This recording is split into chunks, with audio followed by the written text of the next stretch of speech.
আল্লাহ আমার রব, এই রবি আমার সব। দামে দামে তন মনে তারি অনুভব। তোমার দুনিয়াতে আমি যেদিকে তাকাই, অথই নিয়ামতে ডুবে আছি সবাই। পাক পাখালির গানে শুনি তসবিহ কলরব, তসবিহ কলরব। আল্লাহ আমার রব, এই রবি আমার সব। আসসালামু আলাইকুম। প্রিয় দর্শক, আপনারা যারা দেশে আছেন প্রবাসে, সবাইকে জানাই অনেক অনেক প্রীতি ও শুভেচ্ছা। শুরু হলো অ্যান্টিবা আয়োজিত এবং লাভ হলো নিবেদিত অনুষ্ঠান আপনার জিজ্ঞাসা। আপনাদের সাথে আছি আমি জয়নুল আবেদিন আজাদ। আর আপনাদের মনে জাগা প্রশ্নের জিজ্ঞাসার জবাব দিচ্ছেন বিশিষ্ট আলেম ডক্টর মোহাম্মদ সাইফুল্লাহ। আসসালামু আলাইকুম ওয়া রাহমাতুল্লাহি ওয়া বারাকাতুহু। প্রিয় দর্শক, চলুন তাহলে জিজ্ঞাসার জগতে। শুরুতে একটি ইমেল পাঠিয়েছেন কাতার থেকে আমিনুল ইসলাম। লিখেছেন, ব্যবসার মাঝে কত % লাভ করা জায়েজ? যেমন আমি একটা কাপড় কিনে আনলাম 100 টাকা দিয়ে, এই 100 টাকার মাঝেই সব খরচ ধরা হয়েছে। তার মানে সব খরচ ধরেই একটা কাপড়ে 100 টাকা খরচ হয়। তাহলে এটা বিক্রি করব কত টাকায়? আর যারা 100 টাকার কাপড়টা 300 থেকে 500 টাকায় বিক্রি করেন, তাদের কি হবে? ধন্যবাদ। এবারকে প্রশ্ন করেছেন যে ব্যবসায়ের মধ্যে কত % লাভ করা যায়। ব্যবসায়ে লাভের পার্সেন্টেজ নির্ধারিত নয়। ইসলামী শরীয়তের মধ্যে মার্কেটিং সিস্টেমে, ইসলামী অর্থনীতিতে মূলত মার্কেটকে উন্মুক্ত রেখে দেওয়া হয়েছে এই যারা উদ্যোক্তা অথবা ব্যবসায়ী রয়েছেন তাদের জন্য। কিন্তু এক্ষেত্রে মূলনীতি দেওয়া রয়েছে, সেটা হচ্ছে এই ভোক্তা অথবা ক্রেতা যারা আছে তাদের উপর কোনোভাবেই জুলম হতে পারবে না। মানে এখানে মূলনীতি দেওয়া রয়েছে যে ভোক্তা অথবা ক্রেতাদের উপর কোনোভাবেই জুলম হতে পারবে না। সুতরাং আপনি যখন ব্যবসায়ের পার্সেন্টেজ নির্ধারণ করবেন, সেখানে আপনি খেয়াল রাখবেন যে আপনি আদৌ কি এর মাধ্যমে তার উপর জুলম করছেন কিনা। যদি আপনি মনে করেন যে এটা জুলম এবং আমি তার উপর জুলম করছি, তাহলে অবশ্যই এটা আপনার জন্য হারাম হবে, এর পার্সেন্টেজ আপনি যতই নির্ধারণ করেন না কেন। কিন্তু আপনার জন্য 100%ও নেওয়া জায়েজ রয়েছে যদি আপনি মনে করেন যে না, এটা জুলম নয়, কারণ আমি অনেক কষ্ট করে এটাকে কী করেছি, মানে আমার আমদানি বা আমার এটা সংগ্রহ, মানে এটা যে আমি যোগান দিতে পেরেছি, যোগান দেওয়াটাই আমার কষ্টকর ছিল। এখানে একটা বিষয় এরকম, অনেক পণ্য আছে যে যেমন খাদ্যপণ্য নিত্য ব্যবহৃত প্রচুর বিক্রি হচ্ছে, আবার কোনো স্লো আইটেম আছে বছরে 2-4টা বিক্রি হচ্ছে, ইনভেস্টমেন্ট অনেক। জি, মানে এই ক্ষেত্রে মানে এই জন্য মূলত মানে উদ্যোক্তা অথবা ব্যবসায়ীকে কী করা হয়েছে, মানে উন্মুক্ত রেখে দেওয়া হয়েছে, যাতে করে মানে তার মানে উদ্যোক্তা মানে তার উদ্যোগটা ঠিক মতো করতে পারে এবং জিনিসের যোগান দিতে পারে।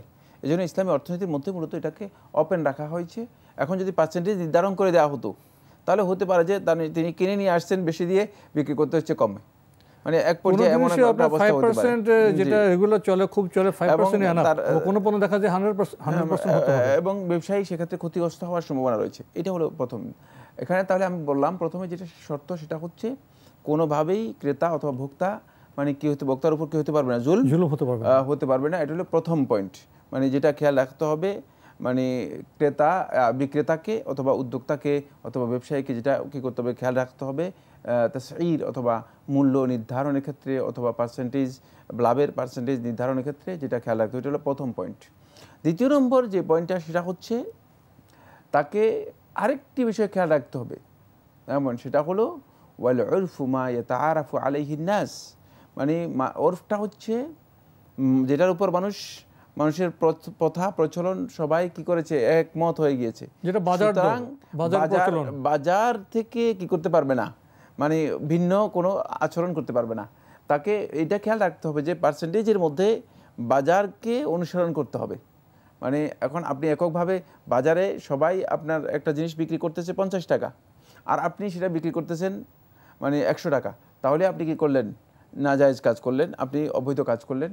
আবার বাজারে একটা জিনিস লোকেরা বিক্রি করতেছে, মানে হয়তো মানে 100 টাকা, আপনি সেটাকে 50 টাকা বিক্রি করলেন, এটাও আপনি একটা কী করলেন, মানে নাজায়েজ কাজ করলেন। যেহেতু মানে এখানে মানে ব্যবসায়ীদের মাঝে মানে যে প্রচলনটা রয়েছে, সেই প্রচলনকে কী করতে হবে, বাজারকে আপনাকে অনুসরণ করতে হবে, মানে এই পার্সেন্টেজের ক্ষেত্রে। এখানে একটি বিষয় মানে গুরুত্বপূর্ণ বিষয় দৃষ্টি আকর্ষণ করতে চাই, সেটা হচ্ছে এই দেখা যায় আমাদের এই মানে ব্যবসায়িক সিস্টেমে ইসলামী অর্থনীতির মানে সম্পর্কে অথবা ইসলাম সম্পর্কে, ইসলামের যে সমস্ত এথিক্স রয়েছে অথবা ম্যানার্স রয়েছে সেগুলো সম্পর্কে জ্ঞান না থাকার কারণে দেখা যায় যে মানে ব্যবসায়ীগণ অথবা মানে উদ্যোক্তাগণ মানে একটা সিন্ডিকেট করে জিনিসের দাম বৃদ্ধি করে থাকেন। এই কাজটি সম্পূর্ণরূপে হারাম, এই কাজটি সম্পূর্ণরূপে হারাম।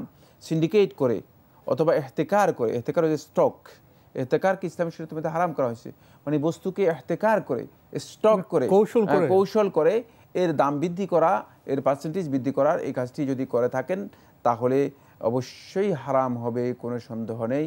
এটি ইসলামী শরীয়তের মধ্যে কোনোভাবে অনুমোদিত নয়।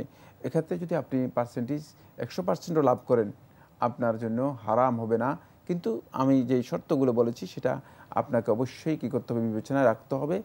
আর এই কাজটি মূলত সিন্ডিকেটের মাধ্যমে মানে বৃদ্ধি করা হয়েছে কিনা সেটাও অত্যন্ত খেয়াল রাখতে হবে, কারণ সিন্ডিকেটের মাধ্যমে ব্যবসায় মানে অনেক সময় দেখা যায় যে পণ্যকে একটা মানে স্টক করে একটা কৃত্রিম সংকট তৈরি করা হয় এবং এর মাধ্যমে পরবর্তী সময়ে এটা পুঁজিবাদী অর্থনীতিতে সবচেয়ে বেশি প্রবল, কারণ পুঁজিবাদীরা মূলত এর মাধ্যমেই চেষ্টা করে থাকে যে মানে নিজেদের মানে ইনকামটাকে বৃদ্ধি করার জন্য এবং কিভাবে মানে ভোক্তা যারা আছে তাদেরকে মানে তাদের উপর মানে অত্যাচার অথবা জুলুম করা যায়, তাদের কাছ থেকে শোষণ করা যায়, এটা অর্থনৈতিক শোষণ বলা হয় থাকে, অর্থনৈতিক শোষণ করা যায়।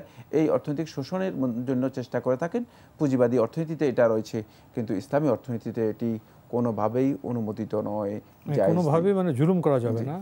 আমরা জানলাম। প্রিয় দর্শক, আমাদের হাতে আরও একটি ইমেল, এটি পাঠিয়েছেন সাফাতুল ইসলাম, লিখেছেন দোয়া করি সাইফুল্লাহ ভাইয়ের জন্য, আল্লাহ যেন ওনার দীর্ঘায়ু দান করেন, আল্লাহ যেন ওনাকে সুস্থ করে দেন। প্রশ্ন করেছেন রোজা রেখে সফর অবস্থায় যদি অনিচ্ছাকৃতভাবে বাসে বমি হয়ে যায় 2 থেকে 3 বার, তাহলে কি ওই রোজাটা আবার কাজা আদায় করতে হবে? ধন্যবাদ। না, আপনার অনিচ্ছাকৃত যদি বমি হয় সেটা একাধিকবার হলেও আপনাকে কাজা করতে হবে না, আপনার রোজা নষ্ট হয়নি, সিয়াম নষ্ট হয়নি। ইচ্ছাকৃত বমির ব্যাপারে ওলামায়ে কেরামের বক্তব্য রয়েছে, ইচ্ছাকৃতভাবে যদি কেউ বমি করে থাকেন তাহলে তার সিয়াম নষ্ট হয়ে যাবে এবং এটাই বিশুদ্ধ বক্তব্য, যেহেতু রাসূলুল্লাহ সাল্লাল্লাহু আলাইহি ওয়াসাল্লাম হাদিসে সাপোর্ট পাওয়া যায় এমন সেই ক্ষেত্রে। কিন্তু অনিচ্ছাকৃত যদি কারো বমি হয়ে থাকে তার সিয়াম নষ্ট হবে না এবং সেটা একাধিক বার হলেও সিয়াম নষ্ট হবে না। আমরা জানলাম। প্রিয় দর্শক, এবার আমাদের হাতে একটি চিঠি পাঠিয়েছেন শেখ শাহিন ইকবাল, জিরানি বাজার, সাভার, ঢাকা থেকে। আপনি লিখেছেন আপনাদের অনুষ্ঠান আমার ভালো লাগে এবং আমি নিয়মিত দেখার চেষ্টা করি। প্রশ্ন 1, ব্ল্যাক ম্যাজিক বা জাদু টোনা কি? কীভাবে বুঝতে পারবো যে কেউ আমাকে ব্ল্যাক ম্যাজিক করেছে? ধন্যবাদ। এই ভাইকে গুরুত্বপূর্ণ প্রশ্ন করেছেন। ব্ল্যাক ম্যাজিক, জাদু যেটাকে বলা হয় থাকে, এটি মানে কি, এর কোনো সংজ্ঞা মানে আপনি ওইভাবে দিয়ে বোঝাতে পারবেন না। এর সংজ্ঞা ওলামায়ে কেরাম উল্লেখ করেছেন, যেটা হচ্ছে এটি এমন একটি সূক্ষ্ম মানে মন্ত্র অথবা সূক্ষ্ম মানে প্রচেষ্টা যার মাধ্যমে কোনো ব্যক্তি অন্য ব্যক্তির ক্ষতি সাধন করার জন্য চেষ্টা করে অথবা স্বামী স্ত্রীর মাঝে বিভেদ তৈরি করার জন্য চেষ্টা করে, বিচ্ছিন্ন করে দেওয়ার জন্য চেষ্টা করে, অথবা মানে কোনো ব্যক্তির মানে শারীরিক অথবা আর্থিক বিপর্যয় তৈরি করার জন্য এই কাজটি করা হয়ে থাকে। কিন্তু এই কাজটা করা হয় থাকে কিসের মাধ্যমে? সেটি করা হয় থাকে সুনির্দিষ্ট কোনো মন্ত্র অথবা কুফরি কালামের মাধ্যমে, কুফরি কালামের মাধ্যমে।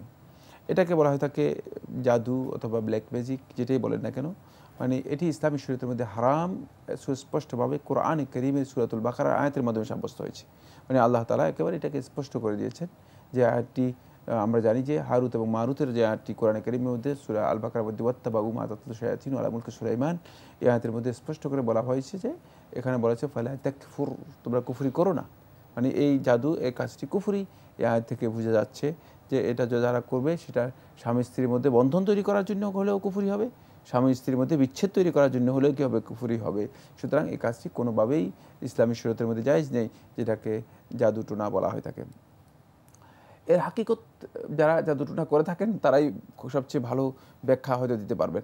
আমি যতটুকু মানে এটাকে বলা হয় তাকে একাডেমিক যে জ্ঞান রয়েছে সেই জ্ঞান দিতে পেরেছি, যেহেতু আমি কখনো এর সাথে সামান্যতম এই ধরনের কোনো ব্যক্তির সাথে আবার দেখাও হয় নাই, মানে যারা এগুলো করে থাকেন তাদের সাথে দেখাও আমার কখনো হয় নাই। সুতরাং এই জন্য আমি আর বাকি ওই তথ্য আমি দিতে পারবো না, কিন্তু মানে আমি যতটুকু একাডেমিক মানে বইপত্রের মধ্যে যে বক্তব্যগুলো আছে সেগুলো মানে তুলে ধরার চেষ্টা করেছি এবং বলতে পেরেছি।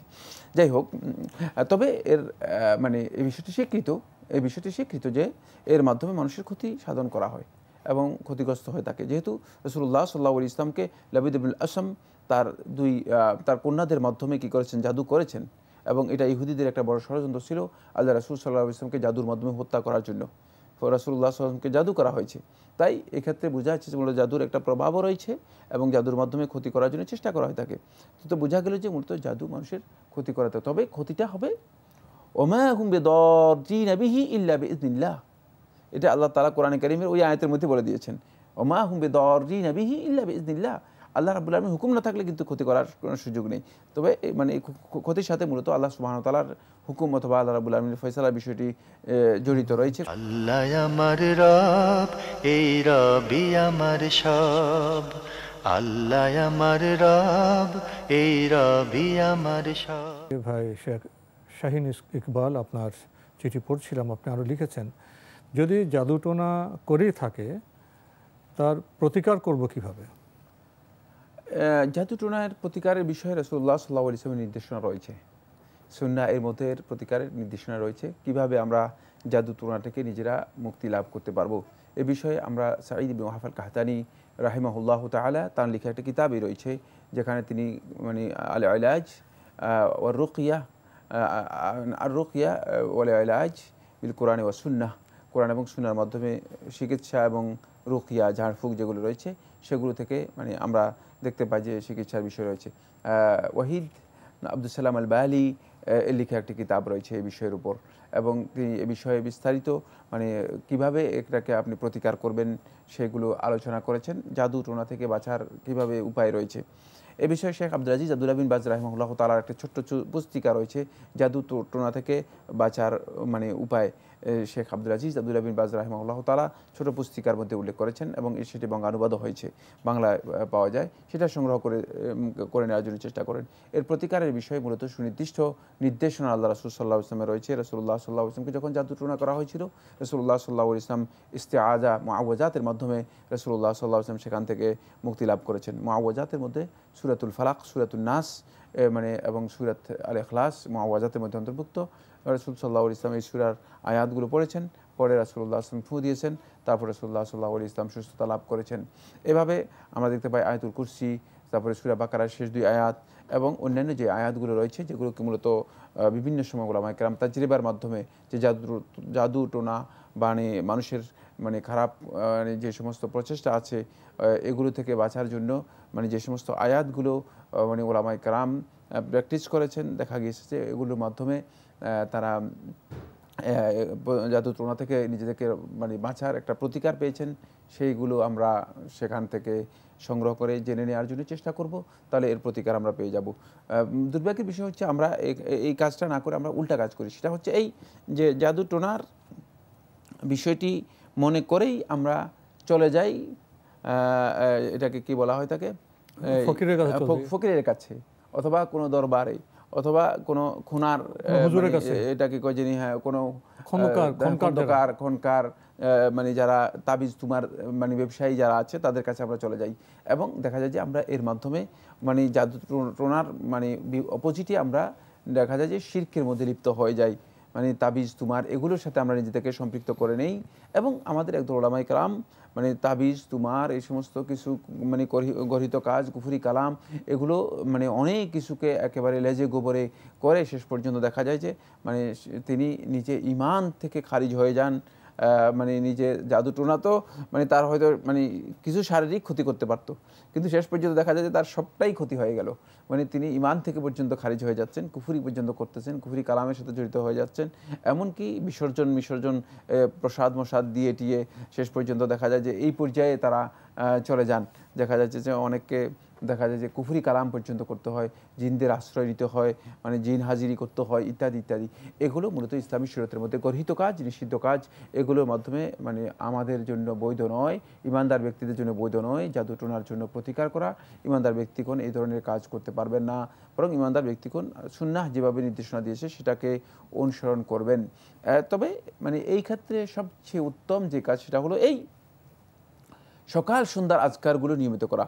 শেখুল ইসলাম ইবনে তাইমিয়া রাহিমাহুল্লাহ তাআলা বলেন, যদি সকাল সন্ধ্যার আজকারগুলো আল্লাহর বান্দাগণ সত্যিকারভাবে নিয়মিত করে, তাহলে কোনো ধরনের অনিষ্ট, কোনো ধরনের ক্ষতি, কোনো ধরনের মানে জাদুকরের জাদু কোনোভাবেই তার উপর কোনো প্রভাব বিস্তার করবে না, কোনোভাবেই তার উপর প্রভাব বিস্তার করবে না। এই জন্য আমরা যদি সকাল সন্ধ্যার এই আজকারগুলোকে নিয়মিত করতে পারি, তাহলে কিন্তু আমরা জাদু টোনা থেকে আমরা নিজেরা এমনিতেই মানে কী করতে পারবো, নিজেদেরকে মুক্ত রাখতে পারবো। দুর্ভাগ্যের বিষয় হচ্ছে আমরা এগুলোর দিকে যাই না, আমরা অন্যদিকে মানে দৌড়াদৌড়ি করে থাকি, ফলে আমরা ক্ষতিগ্রস্ত হই। এখানে যে পয়েন্টটি আপনি প্রশ্ন করেছেন, আরেকটা পয়েন্ট রয়ে গিয়েছে, সেটা হচ্ছে এই যে কীভাবে আমি বুঝতে পারবো যে আমাকে জাদু টোনা করা হয়েছে। আপনি জাদু টোনা করেছে কীভাবে বুঝতে পারবেন, সেটা সুনির্দিষ্ট কোনো আসলে আলামত নেই যে এই আলামতের মাধ্যমে আপনি বুঝতে পারবেন যে শরীরের কোথাও ফুলে যাবে, অথবা শরীরের কোথাও মানে কোনো একটা নতুন একটা লক্ষণ দেখা দিবে, তারপর আপনি বুঝতে পারবেন যে আপনাকে জাদু টোনা করা হয়েছে। না, এই ধরনের কোনো আলামত নেই। একটি আলামত ওলামায়ে কেরাম উল্লেখ করেছেন, সেটা হচ্ছে এই যে কোনো ব্যক্তির বাহ্যিক কোনো প্রবলেম যদি দেখা না দেয়, মানে বাহ্যিক কোনো অসুস্থতা দেখা না দেয়, এবং ইনভেস্টিগেশনের পর শারীরিকভাবে তার কোনো ধরনের মানে মানে ত্রুটি, মানে কোনো ধরনের রোগ যদি ধরা না পড়ে, দেখা যাচ্ছে কোনো ধরনের রোগ তার ধরা পড়ে নাই, কিন্তু স্বাভাবিকভাবে তিনি অসুস্থ হয়ে যাচ্ছেন এবং স্বাভাবিকভাবে তিনি দুর্বল হয়ে যাচ্ছেন, মনে হচ্ছে যেন মানে কোনো অদৃশ্য কারণ এর মধ্যে কাজ করতেছে, মানে প্রকাশ্য কারণ নেই, অদৃশ্য কারণ এর মধ্যে কাজ করতেছে, তাহলে বুঝতে হবে যে তাকে জাদু টোনা করা হয়েছে। তখন তিনি বুঝবেন যে তাকে জাদু টোনা করা হয়েছে। যেহেতু নবী সাল্লাল্লাহু আলাইহি ওয়াসাল্লাম মানে হঠাৎ করে নবী সাল্লাল্লাহু আলাইহি ওয়াসাল্লাম অসুস্থ হয়ে পড়েছেন, নবী সাল্লাল্লাহু আলাইহি ওয়াসাল্লামের বাহ্যিক কোনো মানে অসুস্থতার কোনো লক্ষণ নেই, এবং রাসূলুল্লাহ সাল্লাল্লাহু আলাইহি ওয়াসাল্লামের কোনো দৃশ্যমান কোনো কারণ ছিল না অসুস্থতার। পরে রাসূলুল্লাহ সাল্লাল্লাহু আলাইহি ওয়াসাল্লাম বুঝতে পেরেছেন যে তাকে জাদু টোনা করা হয়েছে, এবং আল্লাহ রাব্বুল আলামিন আসমান থেকে মানে আল্লাহ রাব্বুল আলামিন দুইজন ফেরেশতা অবতীর্ণ করলেন, ফেরেশতার মাধ্যমে রাসূল সাল্লাল্লাহু আলাইহি ওয়াসাল্লামকে জানিয়ে দিলেন যে হ্যাঁ, আপনাকে জাদু টোনা করা হয়েছে, আপনাকে জাদু টোনা করা হয়েছে। এবং আল্লাহ সুবহানাহু ওয়া তাআলা কোরআনে কারীমে দুটি সূরা, সূরাতুন নাস, সূরাতুল ফালাক অবতীর্ণ করলেন আল্লাহ নবী সাল্লাল্লাহু আলাইহি ওয়াসাল্লামের জাদু টোনা থেকে চিকিৎসার জন্য। তাই এখানে আপনি যদি দৃশ্যমান কোনো কারণ অনুপস্থিত থাকে, তাহলে অদৃশ্যমান কারণ হিসেবে এটি মনে করতে পারেন। তবে মানে আপনি এক্ষেত্রে 100% কনফার্ম হতে পারবেন না, এই জন্য যে কারণ অনেক রোগ রয়েছে যেগুলোর দৃশ্যমান কারণ বের করা কঠিন, দৃশ্যমান কারণ বের করা কঠিন। এই জন্য মানে আপনি মানে আপনার সুনির্দিষ্ট যেই প্রবলেম অথবা কমপ্লিকেশান, প্রবলেম, সমস্যা মানে সংকট যেটা আছে, এই জন্য আপনি যেমনিভাবে মানে জাদু টোনার চিকিৎসাও করবেন, মানে তেমনিভাবে আপনি যদি সম্ভব হয় তাহলে আপনার যে চিকিৎসা পদ্ধতি রয়েছে, জেনারেল যে চিকিৎসা পদ্ধতি রয়েছে, সেই চিকিৎসা পদ্ধতিও এর মাধ্যমে অব্যাহতভাবে চালিয়ে যাবেন, যেহেতু আপনি নিশ্চিত জানেন না যে আপনাকে কি জাদু টোনা করা হয়েছে, না কোনো এমন কারণ রয়েছে যে কারণটি আপনি উদ্ঘাটন করতে পারেন না। যেমন অনেক রোগ আছে যেগুলোর কারণ মানুষ উদ্ঘাটন করতে পারে না, সুতরাং হতে পারে যে এমন অসুস্থতা, যে অসুস্থতার মানে কারণ এখনও উদ্ঘাটিত হয়নি, মানুষ বুঝতে পারেনি। সুতরাং সেজন্য আপনাকে চিকিৎসারও কী করতে হবে, দ্বারস্থ হতে হবে, যাতে করে আপনি যথাসম্ভব চেষ্টা করবেন চিকিৎসা করার জন্য। তবে চিকিৎসার এই সমস্ত চিকিৎসার ক্ষেত্রে সবচেয়ে উত্তম পদ্ধতি যেটা রাসূলুল্লাহ সাল্লাল্লাহু আলাইহি ওয়াসাল্লাম হাদিসের মধ্যে দিক নির্দেশনা দিয়েছেন, সেখানে চিকিৎসা পদ্ধতি সবচেয়ে মানে উত্তম চিকিৎসা পদ্ধতি হচ্ছে সদকার মাধ্যমে চিকিৎসা করা। তাহলে আপনি দুইটা চিকিৎসাই আপনার একসাথে হয়ে যাবে, সেটাও আপনি করতে পারবেন। সাদাকার মাধ্যমে চিকিৎসার ব্যাখ্যাটা কেমন? সাদাকার মাধ্যমে চিকিৎসা হলো আপনি দান খয়রাত করলেন, অথবা আল্লাহ রাব্বুল আলামিন সন্তুষ্টির জন্য একটা পশু জবে করলেন, তারপরে হ্যাঁ ফকির মিসকিনদেরকে দিলেন, করে আল্লাহর কাছে দোয়া করলেন যে আল্লাহ সুস্থ করে দাও। জি, আপনি আরো লিখেছেন, কিভাবে বুঝতে পারবো যে কোন হুজুর বা মাওলানা কোরআন সুন্নাহর আলোকে চিকিৎসা বা প্রতিকার ব্যবস্থা করছেন? কারণ বেশিরভাগ হুজুর বা মাওলানাগণ তাবিজ দিয়ে থাকেন, আবার কেউ বলেন নাভির মাধ্যমে পেট পরিষ্কার করতে হবে ইত্যাদি, যা আমি বিশ্বাস করি না। দয়া করে এক্ষেত্রে কোরআন সুন্নাহর আলোকে বুঝিয়ে বলবেন। ওই যে মানে কোরআন সুন্নাহর আলোকে লাগবে না, এটা তো বোঝাই কথা যে তাবিজ দিচ্ছেন তাহলে তিনি কোরআন সুন্নাহ অনুসরণ করলেন না। নাভি পরিষ্কার করতে হবে তাহলে তিনি কোরআন সুন্নাহ অনুসরণ করতেছেন না। জিন হাজিরে করতে হবে তিনি কোরআন সুন্নাহ অনুসরণ করতেছেন না। তিনি যদি কোরআন সুন্নাহ অনুসরণ করেন আপনি দেখবেন যে তিনি কোরআন এবং সুন্নাহর সুনির্দিষ্ট যেই মানে নিয়ম নীতি রয়েছে রাসূলুল্লাহ সাল্লাল্লাহু আলাইহি ওয়াসাল্লাম যেগুলো শিক্ষা দিয়েছেন সেগুলো কি করতেছেন, ফলো করতেছেন, সেগুলো অনুযায়ী আপনাকে চিকিৎসা দিবেন। আর যদি তিনি তাবিজ দিয়ে দেন আপনাকে, তাহলে বুঝবেন যে তিনি কোরআন সুন্নাহর অনুসরণ করছেন না, তিনি তার প্রবৃত্তির অনুসারী। সুতরাং তিনি কোরআন সুন্নাহর অনুসারী নন, তার কাছে যাওয়ার কোনো সুযোগ নেই, তার কাছ থেকে কোনো ধরনের মানে এর জন্য চিকিৎসা নেওয়া অথবা এর জন্য কোনো ব্যবস্থা নেওয়া তার কাছ থেকে জায়েজ নেই। তো আজকে আমাদের এখানে শেষ করতে হচ্ছে। আপনাকে অনেক ধন্যবাদ। আপনাকে অনেক অনেক ধন্যবাদ। প্রিয় দর্শক, আমরা এতক্ষণ দেখছিলাম এনটিভি আয়োজিত এবং লাভ হেলো নিবেদিত অনুষ্ঠান আপনার জিজ্ঞাসা। আমাদের এই অনুষ্ঠান আপনারা এনটিভি অনলাইনেও দেখতে পারবেন, ভিজিট করুন www.ntvbd.com। এছাড়া ইউটিউবে এবং আমাদের ভেরিফাইড ফেসবুক পেজে অনুষ্ঠান দেখতে পারবেন। প্রিয় দর্শক, সবশেষে এসে আমরা ব্ল্যাক ম্যাজিক, জাদু টোনা প্রসঙ্গে কিছু কথা শুনেছি। এটা একটা অন্ধকার জগৎ। সেই জগতে অনেক মানুষ পরিভ্রমণ করছে, জীবনে ব্যর্থ হচ্ছে এবং পরকালের জন্য দুঃসংবাদ বয়ে নিয়ে যাচ্ছে। এসব বিষয় থেকে আমাদের সচেতন থাকতে হবে, সতর্ক থাকতে হবে এবং কখনো যদি আমাদের কাউকে জাদুটোনা করা হয়, তো ইসলাম সম্মত যে পদ্ধতি, সেই পদ্ধতিতেই আমাদের অগ্রসর হতে হবে। আমরা মহান আল্লাহর কাছে দোয়া করব এই ব্ল্যাক ম্যাজিক এবং জাদুটোনা থেকে যেন তিনি আমাদের মুক্ত রাখেন। চিঠি লিখুন, প্রশ্ন পাঠান আমাদের ঠিকানায়। পরিচালক আপনার জিজ্ঞাসা, এনটিভি, বিএসসি ভবন, 7ম তলা, 102 কাজী নজরুল ইসলাম এভিনিউ, কারওয়ান বাজার, ঢাকা 1215। আপনারা ইমেলও করতে পারেন। আমাদের ইমেল অ্যাড্রেস আপনার জিজ্ঞাসা @ntvbd.com। প্রিয় দর্শক, মহান আল্লাহ আমাদের সবাইকে নিরাপদে রাখুন, রাখুন শান্তিতে। আসসালামু আলাইকুম। আল্লাহ আমার রব, এই রবি আমার সব, দামে দামে তুন মনে তারি অনুভব। আল্লাহ আমার রব, এই রবি আমার সব।